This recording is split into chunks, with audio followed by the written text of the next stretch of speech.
If you are a non-European citizen planning to study in Italy and don't want to end up like this, in this video we are going to be addressing the situation of students that have already gotten their student visa. These mandatory steps are like missions that must be completed in order so that you can unlock the next one. I am going to explain you how to complete each one of these missions, and I am going to share in as well my personal experience doing each one of them. The missions you need to complete are getting a tax identification code, an Italian phone plan, open a bank account in Italy, getting your resident permit, and finally, how to get your residence details. Of course, for each of one, I am going to be sharing my personal experience as well. And if you are interested in getting your visa, don't forget to subscribe to the channel because we are going to be uploading a video explaining this very specific topic soon. Okay, let's go down to it. In the grand scheme of things that Italy has ready and waiting for you, getting the tax identification code is one of the simplest missions we are going to face. In addition to a student visa, one of the things you must have and you certainly need if you are planning to study in Italy is a tax identification code. This tax identification code is called a codice fiscale. This code is made up of letters and numbers based on your name, date of birth, also I think the place of birth, and that's it. This is a very, very important document. It is used by the public administration in Italy in order to identify citizens living in Italy. And believe me, you will find out that you need this codice fiscale for almost everything, every single thing you want to do in Italy. They are going to ask you for this code number. So, how to get your tax identification code? What you have to do, enter to a website that I am going to link in the description and find where to go in Italy. There are different places around all Italy called Agenzia delle Entrate, and this is the place where you have to go in order to ask for your codice fiscale. And as a non-European citizen, you will need to bring with you a valid passport and your visa. That's it. As I said before, this is the simplest mission to complete. Even though I say this is the easiest mission to complete, there is also a super easier alternative for some countries. So I am going to talk about them in the bonus section at the end of the video. So in the end of the video, you can check if your country has this possibility too. Something very important and the last thing to add here is that Codice Fiscale is a completely free procedure. So don't pay, please, anyone to do this, to obtain it, to get it for you. Well, this mission is also very simple. So we are kind of warming up right now. Having an Italian phone number is going to be very important and essential to unlock the next missions. You will need it to complete many different operations. For example, I couldn't get my debit card until I got my Italian phone number. All mobile networks are pretty similar in Italy. They offer almost the same costs, speeds, and coverage.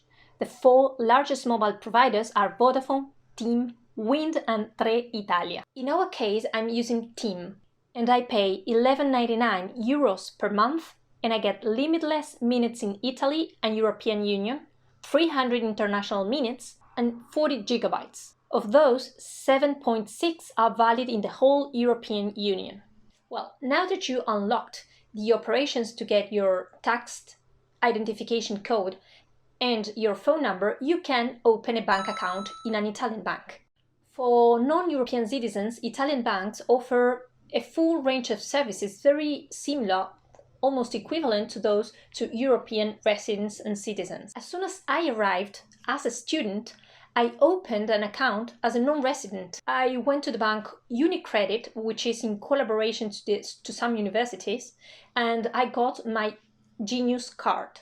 The Genius card of UniCredit is very common among international students. And what I did was I went to the bank in person with my passport, my tax identification code, and my Italian phone number. After giving all these documents, I had to sign for some papers, and they were offered only in Italian, and usually they are offered only in Italian. One more thing.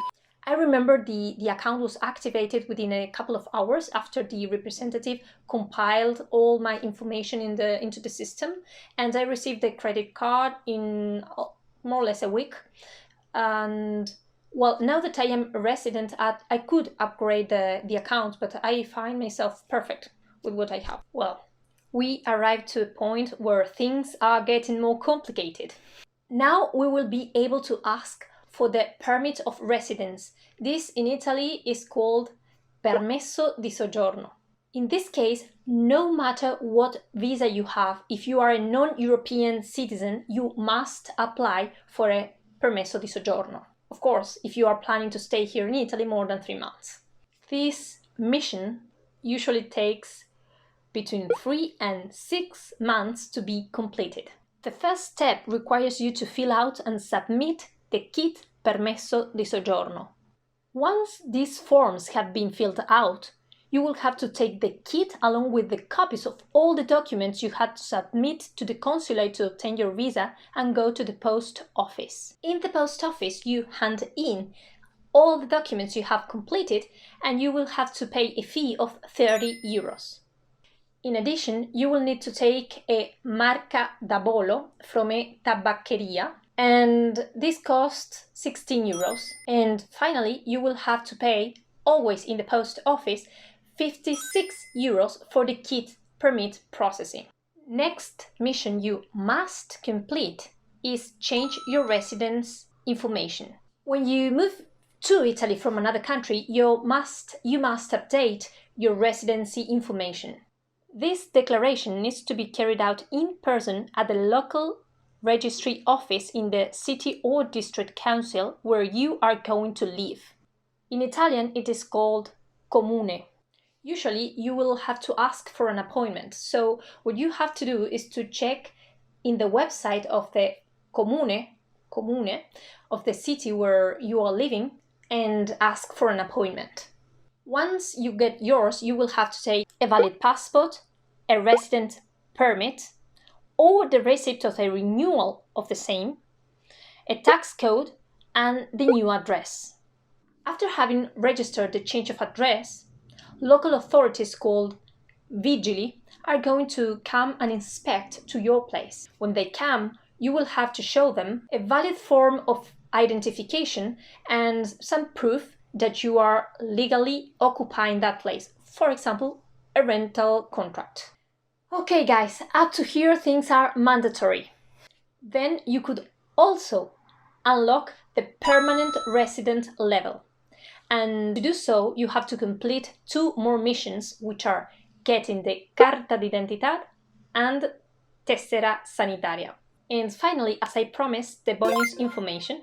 If you are coming from the US, Canada, Australia, New Zealand, or South Africa, then the easiest thing to do to get your tax identification code is to ask for it in the same place, which is the embassy, where you are asking for a visa. And believe me guys, I know all this information can be overwhelming. That's the main purpose of this video, giving you an overview of all the steps you need to follow. We are going to be addressing in a playlist each specific step in a deeper level. So don't worry, you will have more information, all the links, but this is the overview of all the 5 steps you must do as soon as you arrive to Italy in order to not have any problem as a student. See you in the next one.